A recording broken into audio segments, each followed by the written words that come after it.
Bismillahirrahmanirrahim. Rabbi shrah li sadri wa yassir li amri wahlul 'uqdatam min lisani yafqahu qawli. Assalamualaikum dan salam sejahtera kepada semua. Okey. InsyaAllah hari ini sebenarnya saya nak sambung sikit part 3 tu tentang anak-anak Nabi Adam alaihi salam bersama dengan Siti Hawa alaihi salam. Okey, dalam bacaan-bacaan yang secara am dia daripada kitab-kitab samawi yang lain dan juga sebahagian daripada pendapat profesor yang ada di Nusantara, ada yang menyatakan bahawa Siti Hawa alaihissalam mengandung 9 hingga 12 kali. Okey. Tetapi tidak dinyatakan dengan jelas. 9 hingga 12 kali itu adakah dalam umur 900 tahun tu tadi. Okey, jadi kalau dalam umur 900 tahun tadi, jadi kita ada buat macam-macam sikit lah kan. Contoh dia macam table ni. Okey. Dia buat 1 sampai 9 kali. Right, sampai 9 kali. Dan contoh kalau kata cuma 36 saja. Kalau kata 36 saja anak Nabi Adam tu yang sebab dilahirkan 2 tu apa benda semua. Jadi maknanya kalau 36 dalam masa 900 tahun 9 kali beranak, maknanya setiap 100 tahun tu. Jadi kalau kata 100 tahun, contoh kita ambil contoh dulu. Jangan nak melatah ke apa ke, bukan. Kita saja nak letak dia punya gap tu tadi kan. Jadi kalau satu gap antara satu gap maknanya 100 tahun dengan anak, macam mana nak kahwin kan? Okey, tak apa, itu contohlah sebab tak ada catatan rasmi yang menyatakan bahawa kelahiran ni dalam masa 900 tahun tu gap dia berapa. Tapi let's say kalau kata kita ambil 4 tahun ke macam tadi kan. Contoh, kenapa saya ambil 4 tahun? Sebab 9 kali 4, 36. Kan? Katalah contoh, saya ambil yang 36. Ataupun whatever numbers lah. Cuma saya nak guna 36 tu mudah. 9 kali 4, 36. Maknanya kalau gap dia adalah 4 tahun, 4 tahun. So kalau gap dia 4 tahun, 4 tahun, kita boleh nampak maknanya yang ni 30. Alright? Yang paling tua 30. Okey, bila 30 tahun, isu utama dia ialah sebab dalam Bible, okey, dalam Bible kita ambil dalam Book of Genesis ayat 3, dia kata, and Adam lived 130 years and begot a son in his own likeness after his image and named his Seth. Maknanya Nabi Syed. Itu satu je catatan yang saya dapat. Buka dalam King James Version pun sama sebab dia merujuk kepada Book of Genesis, iaitu nombor 5, Genesis nombor 5, mungkin chapter 5 ayat 3. Book of Genesis chapter 5 ayat 3. Jadi kalau dekat sini dia kata 130 tahun. Tetapi dalam siri-siri yang lepas you boleh nampak ataupun you boleh dengar apa yang saya cakap ialah dalam Musulman sendiri, iaitu legenda-legenda Islam, merujuk kepada sebahagian dia adalah Qisasul Al-Anbiya yang bermula daripada Khalifah Umayyah dan seterusnya kepada Khalifah Uthman. Benda tu ada disebut dan termaktub dalam kisah-kisah masyarakat yang dinamakan Musulman, oleh orang putih ni Musulman. Maknanya kisah-kisah orang Islam. Ada yang disampaikan kebanyakannya daripada mulut ke mulut. Cuma dimulakan secara rasmi didokumentasikan ialah oleh kerajaan Ottoman. Okey, Ottoman punya ni.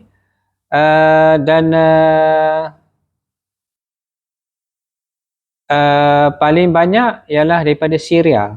Okey, tak apa. Kita bukan nak berhujah tentang hukum, cuma cerita ni sebab historian kan, sejarah. Jadi kita kena tengok sejarah tu satu negara tu daripada kitab-kitab dan seterusnya. Dan bila kita tengok International Standard Version, English Standard Version pun sama. Dia merujuk kepada Book of Genesis chapter 5 ayat 3. Alright, so maknanya dia punya sumber tu samalah. Cuma ayat dia ada berbeza sikit. Tu tak kisahlah kan. Janji kita nak nombor tu 130 tahun. Okey. Kalau kata 130 tahun, maknanya kalau kita ambil masa 100 tahun Nabi Adam bertaubat, iaitu bila turun bersujud kan. Siti Hawa alaihissalam pun sama. Sehinggalah Jibril bawa Nabi Adam pergi ke Mekah untuk bina Kaabah di sana, ataupun untuk buat haji, dan di Arafah bertemu dengan Siti Hawa kan. So baginda berdua bertemu di sana dan akhirnya balik ke Ceylon ataupun Sri Lanka. Jadi maknanya untuk permulaan kehidupan ni berkeluarga ni makna di Ceylon, di Sri Lanka. Okey. So kalau ada 36, let's say kalau kata pada masa tu Qabil dengan Habil ialah dalam umur 30-an ataupun 29 tahun lah, memang okey lah. Kalau kita ambil beza 4 tahun, maknanya 29, 25, 21, maknanya yang paling muda pada ketika tu ialah umur dia 22 tahun. Let's say kalau 36, maknanya ada 9 pasang. Ya, saya ambil 36 sebab mudah. Macam saya cakap tadi, mudah nak bahagi. Maknanya semua layak untuk dah berkahwin dah umur 22, betul? Tetapi kalau let's say saya bahagikan kepada 9 generasi, ataupun kita anggap macam manusia biasa yang boleh mengandung dan bersalin setiap 1 tahun. Jadi silap. Kalau kita ambil 29, setiap 1 tahun maknanya 28, 29, 28, 27, 26, dan akhirnya yang paling muda pada ketika itu generasi yang ke-9, maknanya umur dia 22 tahun. Okey, minta maaf atas kesilapan tadi ya. Dan yang kedua, kalau kita jarakkan 4 tahun, 4 tahun, 4 tahun. 4 tahun, 4 tahun. Contoh untuk itu saja, untuk perkiraan saja. Maknanya 29, 25, 21, 17, 13, 9, 5, maknanya generasi yang ke-9 tu umur dia 1 tahun. Betul, maknanya tak layak menikah. Jadi yang boleh menikah hanyalah mungkin pada masa tu kalau kita ambil umur baligh nombor 9, saya tak nak, kita ambil daripada 13. Maknanya 1, 2, 3, 4, 5 family ataupun 5 pasangan boleh, 5 grup pasangan boleh dinikahkan. Tetapi dalam Al-Quran dengan jelas Allah menceritakan tentang Habil dengan Qabil. Tetapi kalau kita baca direct translation, sebenarnya ceritakanlah tentang 2 orang anak Adam. Jadi siapa yang bagi nama Habil dengan Qabil tu? Jangan ambil dalam kurungan dulu. Jangan ambil dalam kurungan dulu. Saya bukan nak mempertikai. Jangan salah anggap. Jangan salah. Okey? Ambil contoh baca direct translation. Allah kata ceritakanlah tentang kedua Nabi Adam. Okey. Dan barulah kita masuk yang dalam kurungan. Kan? Jadi sebenarnya siapa yang bagi nama Habil dengan Qabil tu? Kalau baca direct translation saja. Mana datang nama Habil dengan Qabil? Betul tak? Kalau tak percaya, buka surah Al-Maidah ayat 27. Bahasa Arab, bukan translation Melayu ya, bahasa Arab sahaja. Allah sebut anak Nabi Adam. Okey, mana datang nama Habil dengan Qabil? Bukan saya nak kata Al-Quran itu tipu. Tidak sama sekali. Cuma kita nak fahamkan daripada mana sumber. Jadi trik dia dekat situ. So, bila kita baca translation tu, dalam kurungan dia kata apa? Ceritakanlah wahai Muhammad sallallahu alaihi wasallam. Maknanya bila wahyu tu turun, of course lah turun melalui Rasulullah sallallahu alaihi wasallam. Maknanya Allah cerita pada Nabi Muhammad. Dan nama Habil dengan Qabil tu tadi diwahyukan kepada Nabi Muhammad sallallahu alaihi wasallam. Betul tak? Maksud saya dekat sini apa dia tahu? Maknanya ada lagi hadis-hadis, pada pendapat peribadi saya, ada lagi hadis-hadis yang tak sampai dekat kita mengenai Qisasul Anbiya ni tadi. Nampak? Yang kita boleh baca 27 sampai 32. Habis. Cerita dia macam tu. Punca nikah. Habis dia punya macam tu. Betul. Tetapi kalau kita nak bawa satu keturunan daripada satu keturunan, macam dalam video saya yang lepas. Kalau kita ambil daripada Adam daripada Syed 130 tahun. Nabi Syed nak dapatkan anak dia yang pertama iaitu Enosh 105 tahun. Kalau kata setiap satu tu 100 tahun, katalah umur Siti Hawa alaihissalam tu tadi 900 tahun. berbanding almost lebih kurang sama lah, sebab dalam penulisan lain Nabi Adam meninggal, setahun selepas tu Siti Hawa meninggal. Alright, settle. 900 tahun, 9, 4, 4, 4, 4, bayangkan gap dia setiap satu anak 100 tahun.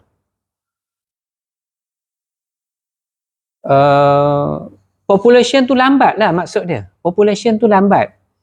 Tapi adakah setiap anak tu tadi sebenarnya dah boleh macam manusia biasa, tetapi yang kita tengok sebab garis salah silah ni sebab nak menunjukkan keturunan nabi-nabi, betul? Yang lain-lain tu kita kena baca yang lain lagi. Okey, tu tak apa. Yang tu.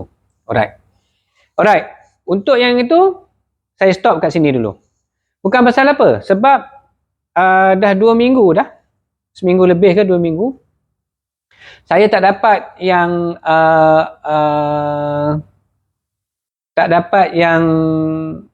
secara keseluruhan punya salah silah. Yang macam untuk Nabi Adam, Nabi Syed, Enosh, Kenan, Mahalalil sampailah ke Nabi Nuh. Yes, ada. Ada version lah, macam-macam version lah. Yang tak masuk akal punya version pun ada. Okay? Alright. Kita habis dekat situ. No.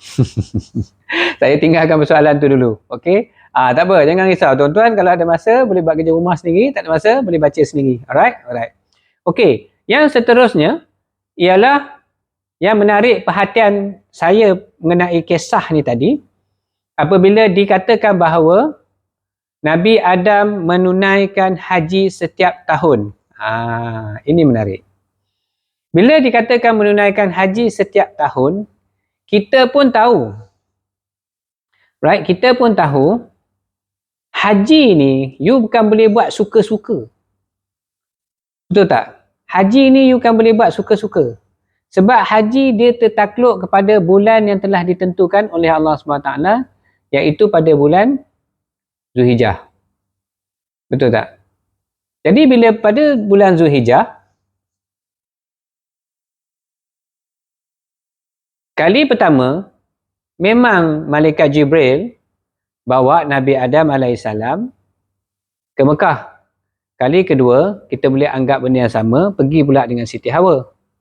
Ataupun masa dah jumpa Siti Hawa dekat Mekah dulu, dah buat Kaabah tu tadi, terus buat haji. Betul. Okay, kali kedua, kisah berlakunya pembunuhan Habil dengan Qabil ni tadi. Habil dibunuh oleh Qabil ketika ceritanya Nabi Adam menunaikan haji. Kalau tidak, Qabil takkan berani buat. Betul tak? Bapak baginda Rasulullah Nabi Adam ni ada. Betul tak kan? Jadi maksudnya berlaku pertikaian selalunya bila mak ayah tak ada lah. Standard lah benda tu. Betul? Okay. Now, isu dia ialah baginda pergi dengan apa? Bila dikatakan bulan haji, maknanya dah ada kalender. Okay? Bila dah ada kalender, so kita ambil yang first kali reference daripada Al-Quran, daripada surah At-Taubah ayat 36, terjemahan dia ialah sesungguhnya bilangan bulan pada sisi Allah adalah 12 bulan. Okey? Di waktu Allah menciptakan langit dan bumi. Di antaranya 4 bulan haram, itulah ketetapan agama yang lurus. Maka janganlah kamu menganiaya diri kamu dalam bulan yang 4 tu. Dan perangilah kaum musyrikin itu semuanya sebagaimana mereka pun memerangi kamu semuanya. Dan ketahuilah bahawasanya Allah berserta orang-orang yang bertakwa. Okey, tak apa. Sebab ni larangan berperang. Tapi Allah sebut ada 12 bulan. Okey. Surah Al-Baqarah ayat 189. Mereka bertanya kepadamu. Kepada siapa? Tentulah kepada Rasulullah. Okey. Tentang bulan sabit. Katakanlah bulan sabit itu adalah tanda-tanda waktu bagi manusia dan haji. Dalam kurungan bagi ibadat haji. Nampak? Maknanya bila ada bulan sabit tu berapa hari bulan? Bulan sabit berapa hari bulan? Kan? Okey, nanti insyaAllah ke depan kita akan masuk. Okey? Dan bukanlah kebajikan memasuki rumah-rumah daripada belakangnya, kan, tapi kebajikan itulah kebajikan orang yang bertakwa. Maknanya bukan kisah masuk pintu depan ke pintu belakang. Dan masuklah ke rumah-rumah itu dari pintu-pintunya dan bertakwalah kepada Allah agar kamu beruntung. Ini maknanya masuk kod Kaabah tu tadilah. Sekarang ni kita banyak kan pintu babu Iraq, babu Yemen, sebagai babu lagi lah pintu-pintu kan, babu tu pintu. Maknanya a few pintu. Jadi daripada belakang ni maknanya daripada belakang Kaabah sebab pintu Kaabah di depan sini kan. Jadi maknanya kalau daripada sini dianggap pintu belakang lah. Okey. Right, macam tu. Surah Al-An'am ayat 96. Dia menyingsingkan pagi dan menjadikan malam untuk beristirahat dan menjadikan matahari dan bulan untuk perhitungan. Itulah ketentuan Allah yang Maha Perkasa lagi Maha Mengetahui. Okey? Matahari dan bulan untuk perhitungan. Alright. Dalam kuliah Ustaz Auni Muhammad yang bertajuk The Sleepers The Untold Story, ada dinyatakan tentang berapa hari dia orang tidur yang Allah Ta'ala kata 300 dan 309 bulan. Okey. Diceritakan bahawa kalau Syamsiah matahari 300. Maknanya 100, 100, 100. Kalau 100 tahun Syamsiah bersamaan dengan 103 tahun Qamariah. Okey. Maknanya Allah sebut dekat situ 300 dan 309 tahun.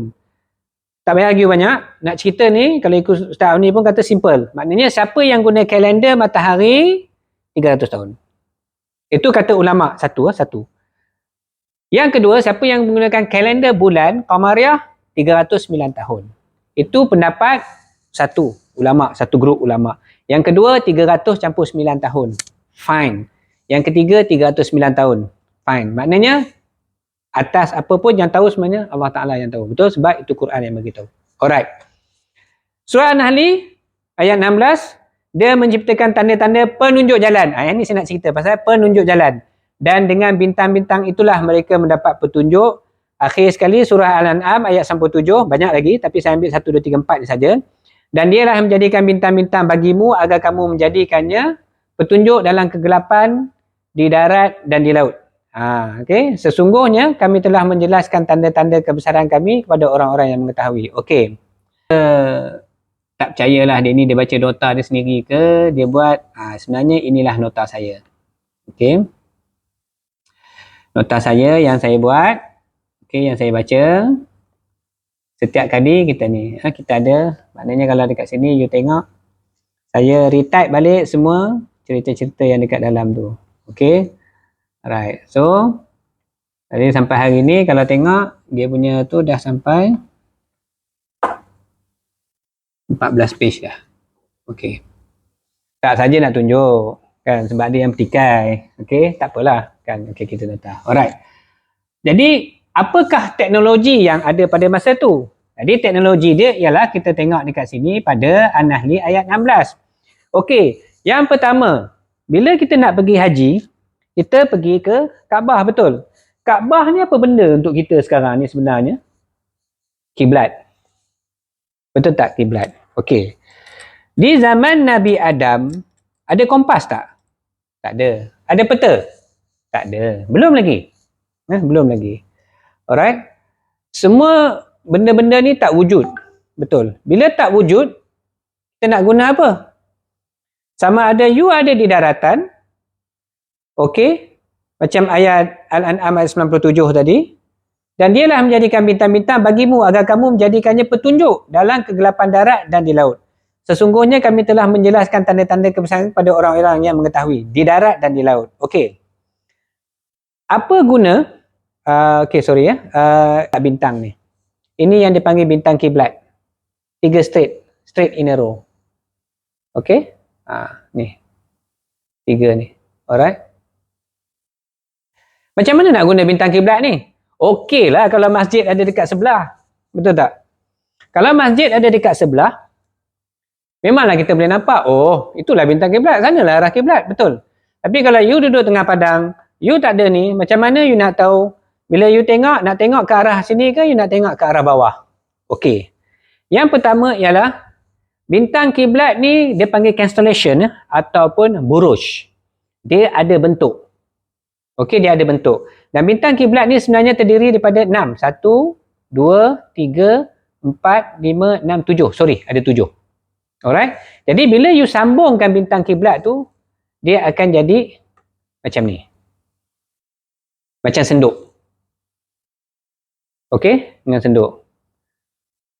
Okay? So what is the next? What is the next thing supaya kita tahu yang ini adalah bintang kiblat ni, maknanya kepala dia ni dekat pemegang dia ni tadi adalah ke arah Kaabah. Okey. Bila kita nak tahu ke arah Kaabah, soalan dia ialah mana bintang utara? Where is the North Star? Jadi kita kena cari bintang utara. Alright?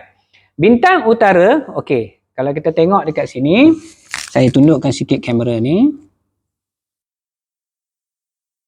Alright. Boleh nampak jelas, ha? Okey, ini kita punya bintang ni tadi. Alright. So, bintang utara ialah 5 kali jarak senduk ni tadi. Okey, kalau kita tengok senduk ni tadi, kan? Senduk ni tadi, kita ambil pembaris pendek. Saja pembaris pendek lah, ha? Okey. Maknanya contoh dia lebih kurang macam itulah. Dalam 12. Okey. So, kalau kita tengok ke next slide, kalau kita ambil ni, maknanya kalau 5 kali, maknanya lebih kurang 150, 130. Ini dia. Ni. Okey. Ini adalah bintang utara. Okey. Macam mana nak kenal pasti itu adalah bintang utara? Sama macam bintang kiblat ni tadi, dia pun ada kawan dia. Cumanya, ada 3 bintang ni tak berapa jelas. Okey, tak berapa jelas. Ni 1, 2, 3, 4, 5, 6. Ini adalah bintang utara. Bintang utara ni dia hampir perpendicular dengan mangkuk ataupun sudu. Sudu ni lah kepala dia. Okey. Alright. Okey. Dan kalau kita letak pembaris, maknanya lebih kurang 130 ni, maknanya ni 20. 20 kali 5, 100. 120, 130. Okey. So, ini adalah bintang utara. Okey. Macam mana kita nak cerap bintang utara tu? Okey, kita go to this. Next. You see? Bintang utara. Nampak? Okey. Bintang utara, itulah bentuk dia. Jadi, kalau kita tengok, ini macam sudu ataupun senduk. Kan? Dan bintang utara pula, dia macam corong petropam kan, dia ni. Dan dia mesti ada kawan dia. So, bila you dah ada utara, mudah untuk you katakan selatan, betul tak? Of course lah, utara selatan lah, tak payahlah cari bintang selatan dulu, tu nanti kemudian. Okey, selatan. Selatan kita dah tahu, timur, barat. Okey, macam mana nak tahu timur barat pula? Alright.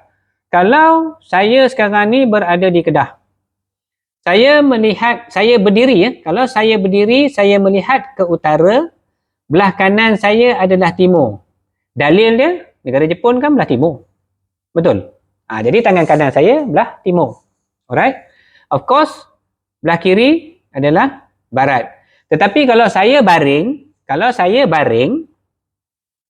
tentulah barat akan menjadi kanan, timur akan menjadi kiri. Okey?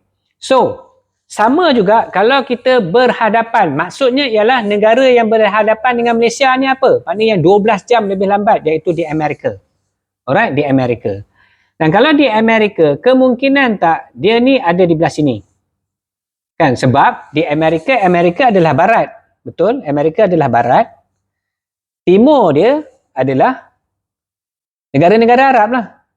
Kan? Sebab tu kita panggil Asia Tengah. Okey, sebab dia antara timur dengan barat. So, jadi mana dia? Jadi timur kepada Amerika. So, mana kalau lawannya, dia tetap ada bintang utara, dia dah tahu dah, makna barat adalah arah sana. Betul? Jadi, sebagai petunjuk, seperti mana yang Allah Ta'ala sebut dalam Quran dan sebagainya, kita akan dapati ilmu astronomi ni telah mula diperkenalkan dan diketahui oleh masyarakat-masyarakat pada zaman dahulu. Dan kita pun tahu, ramai masyarakat-masyarakat dahulu ni memang pakar dalam bidang astronomi dan juga Ini kita panggil constellation lah, buruj dan sebagainya. Apa kena-mengena dengan asterism? Lebih kurang je lah. Cuma yang asterism ni dia sebab dia ada Pisces, Leo kan, sebab dia nak telik nasib. So untuk kita bukan. Tetapi dia memang ada kena-mengena juga Januari, Februari, Mac, April dan sebagainya. Betul. Okey. Untuk hari dan minggu, itu nanti kita akan masuk kemudian, sebab kalau kita ikut sekarang ni Isnin apa ni bahasa Arab kan, Isnain kan, Salasa Selasa kan, betul, Arba Rabu, betul. Okey. Dan macam mana pula yang 7 hari itu boleh jadi dalam masa seminggu? Kenapa 7 hari diulang-ulang? Ini pun banyak apa orang kata apa? Bukan pertikaian, tetapi orang kata perbincangan kan antara scholars bijak pandai mengenai apa ni terjadinya 7 hari itu instead of 6, sebab Allah kata aku cipta dunia alam ni dalam 6 masa, betul. Jadi itu kita akan study lain.